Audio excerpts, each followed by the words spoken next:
السلام علیکم پیارے دوستو، میرا نام مریم خالد ہے اور آج میں آپ کو جو کہانی سناؤں گی اس کا نام ہے عید مبارک۔ وہاب ایک غریب لڑکا تھا۔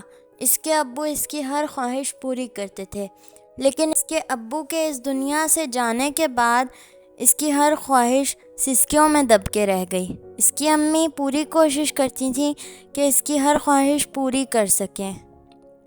اس کی امی دن میں لوگوں کے گھروں میں جا کے کام کیا کرتی تھیں اور رات کو گھر میں سلائی کا کام کرتی تھیں۔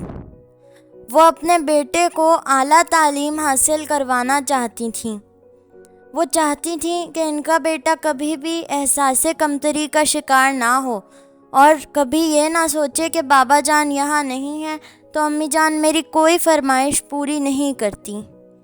عید بھی نزدیک آتی جا رہی تھی۔ ہر بار وہاب اپنے ابو کے ساتھ رمضان کے آخری عشرے میں عید کی خریداری کر لیا کرتا تھا، لیکن اس بار رمضان کا آخری عشرہ گزرتا جا رہا تھا۔ اس کے سب دوستوں نے عید کی پوری خریداری کر لی تھی اور اسکول میں ایک دوسرے کو دکھا رہے تھے۔ اس کے ایک دوست نے اس سے پوچھا، وہاب تم نے ابھی تک عید کی خریداری نہیں کی؟ وہاب نے جواب دیا، اس بار بابا جان نہیں ہیں۔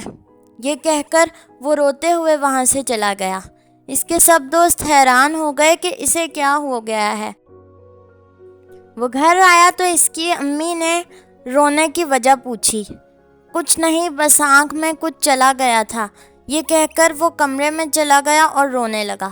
فہد اس کا بہت اچھا دوست تھا۔ اسے سمجھ آ گیا کہ وہاب اس دن اس طرح کیوں چلا گیا تھا۔ اس نے اپنے سب دوستوں سے بات کی۔ ہمیں عید پر ایک دوسرے کی خوشیوں کا خیال رکھنا چاہیے اور اپنی چیزیں اس طرح دوسروں کو نہیں دکھانا چاہیے۔ ہو سکتا ہے کوئی نہ لے سکتا ہو اور ہماری چیزیں دیکھ کر احساس کمتری کا شکار ہو جائے۔ پیارے دوستو، ہم سب مل کر اس دفعہ وہاب کو عید کے کپڑے تحفہ دیتے ہیں۔ سب نے حامی بھر لی۔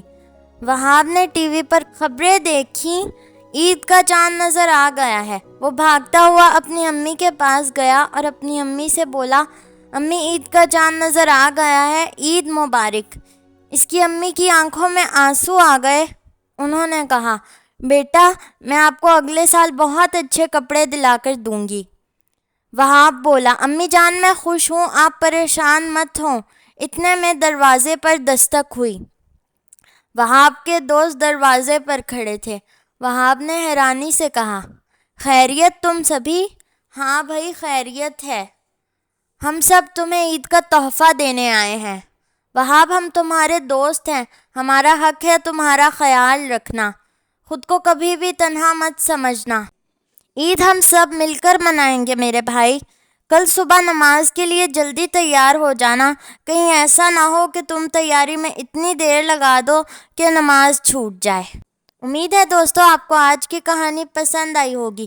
جلد ملیں گے ایک نئی کہانی کے ساتھ۔